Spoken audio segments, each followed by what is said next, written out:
തലസ്ഥാനത്തിന്റെ മുഖച്ഛായ മാറ്റുന്ന സ്മാർട്ട് റോഡുകളുടെയും ഔദ്യോഗിക ഉദ്ഘാടനം ഇന്ന് നടക്കും. തിരുവനന്തപുരത്ത് സ്മാർട്ട് സിറ്റി പദ്ധതിയിൽ ഉൾപ്പെടുത്തി നവീകരിച്ച 12 റോഡുകളുടെ ഉദ്ഘാടനമാണ് മുഖ്യമന്ത്രി പിണറായി വിജയൻ നിർവഹിക്കുന്നത്. 14 ജില്ലകളിലായി പൊതുമരാമത്ത് വകുപ്പ് പൂർത്തിയാക്കിയ റോഡുകളുടെയും ഉദ്ഘാടനം ഇതോടൊപ്പം നടക്കും.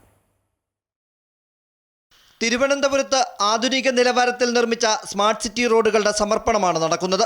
12 റോഡുകളിലായി 21.34 കിലോമീറ്റർ 180 കോടി രൂപ ചിലവിട്ടാണ് നിർമ്മിച്ചത്. ഇതിൽ ആൽത്തറ ചെന്തിട്ട റോഡാണ് എല്ലാ മാനദണ്ഡങ്ങളും പാലിച്ച് നിർമ്മിച്ചത്. സൈക്കിൾ ട്രാക്കുകൾ, ഭൂഗർഭ ഡക്റ്റുകൾ വഴിയുള്ള കേബിളുകൾ, സീവേജ് പൈപ്പുകളുടെ പുനർനിർമ്മാണം, വഴിവിളക്കുകൾ, കൈവരികൾ, ആന്റി ഗ്ലെയർ മീഡിയനുകൾ തുടങ്ങിയവയെല്ലാം റോഡിൽ സജ്ജമാക്കിയിട്ടുണ്ട്. റോഡിന് മുകളിലൂടെ ഉണ്ടായിരുന്ന കേബിളുകൾ പൂർണ്ണമായും ഭൂഗർഭ ഡക്റ്റുകളിലേക്ക് മാറ്റി സ്ഥാപിച്ചു. സഞ്ചാരത്തിനൊക്കെ കൊള്ളാം, വണ്ടി ഒതുക്കാനുള്ള സൗകര്യമൊക്കെ ചെയ്തിട്ടുണ്ട്. അങ്ങനെ നല്ല രീതിക്ക് ഇപ്പോൾ ചെയ്തൊക്കെയാണ്. അപ്പോൾ ഇതിപ്പം നല്ല റോഡ്. ഇപ്പോൾ കുറച്ച് താമസം വന്നെങ്കിലും സ്കൂൾ തുറക്കുന്നതോടുകൂടി നല്ല ഇതായിട്ട് വരുന്നുണ്ട്. എല്ലാം തിരക്കൊക്കെ കുറയും.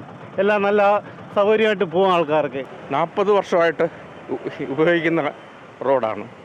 അതിൻ്റെ ഇപ്പോഴത്തെ മാറ്റം ഏതായാലും വളരെ നന്നായിട്ടുണ്ട്.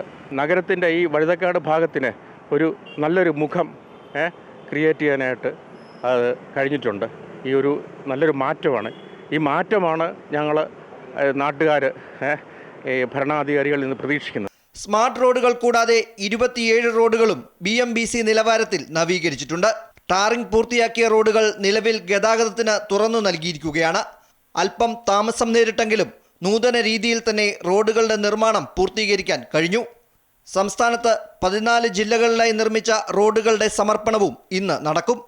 അത്യാധുനിക സൗകര്യങ്ങളോടുകൂടിയുള്ള അടിസ്ഥാന സൗകര്യ വികസനമാണ് സർക്കാർ ലക്ഷ്യമിടുന്നത്. അത് റോഡുകളിലേക്കും സാധ്യമാക്കുകയാണ് അവർ.